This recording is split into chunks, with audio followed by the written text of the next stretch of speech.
Thursday. Just a little technical error going on right there. Jessica Hacker's joining us, of course, for Thrifty Thursday, and I'm really excited about all the stuff you have put together. It's kind of an ensemble to go on top of mashed potatoes, which are one of my favorite sides. Yeah, mine too. Yeah, it's not really chicken noodle soup. It's definitely more kind of like a gravy. It's a lot thicker, which I love. It's pretty easy. Obviously, you're going to start with a whole chicken.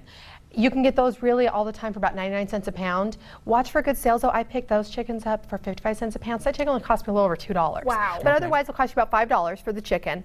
You're going to stick that in a big pot with either, use chicken broth, or of course we see like the, the cubes. You can use either one of those. If you're doing the chicken broth, you're going to use 2 of those. That's going to give you 8 cups. And then I like to pretty much double that, then match it with water.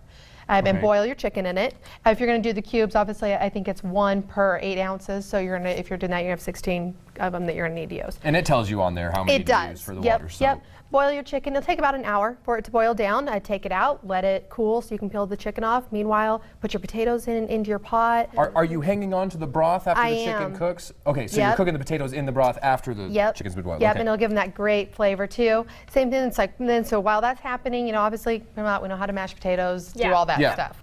Beyond that, it's the noodles. That's what makes it right there. Because these are homemade noodles. You're not buying them in a box. Boiling them. Nope. These are homemade and they're super easy. I've got 1 3/4 cup of flour.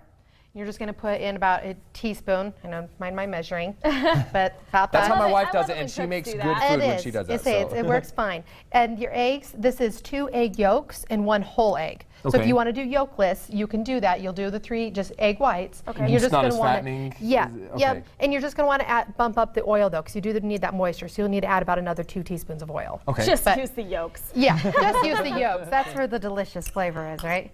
So that goes in. You got a 1/3 cup of water, and same thing, about a teaspoon of oil, but a little pour. Just a little pour. Yep. And so you see.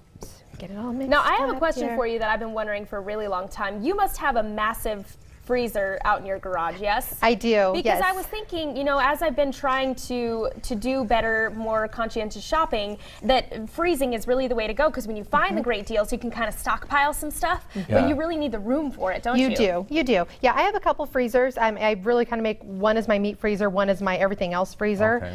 And really you can pick freezers up cheap. If you're not wanting to buy a new one, you can pick them up so cheap. Absolutely. Not a bad thing to have. No. So we're making this noodle dough. It is dough, right? That's what you call it. It's a dough. And let's quickly get this rolled out. That's amazing how fast that was out of... And I love that too. Yeah, you got to have one of these. I'm usually just sticking my hands in the flour, and I'm sure that makes for gross cookies later on. I know. But now the thing with the dough, with these, is it's not like a bread dough. You don't want to knead it a lot. The more you knead it, the stickier it'll get. Or, it'll become really tough. So do I get to roll this out? Yeah, you want to roll it out? I've kind of made a mess, but you can roll it out. I was just telling Jessica how we washed these tablecloths just this week, and now we've got flour all over them. And now I'm making a mess. Now, is it as simple as just flattening these out and then cutting them to the desired noodle shapes? Yep. And how thin are you going? However you like it. My family likes them a little bit thicker. They're almost kind of like dumplings, really. Yeah. And then I like to use a pizza cutter. Oh, that makes it easy. I know, it's kind of hard on here. It wants to roll around on you. You're doing good, though. You are. You're not doing too bad. I'm filling up the whole. Is this butcher paper or wax paper? That's just some butcher paper. Okay, butcher paper. But, you can do it on your countertop. I like to use just a pizza cutter and cut your sizes that you want it.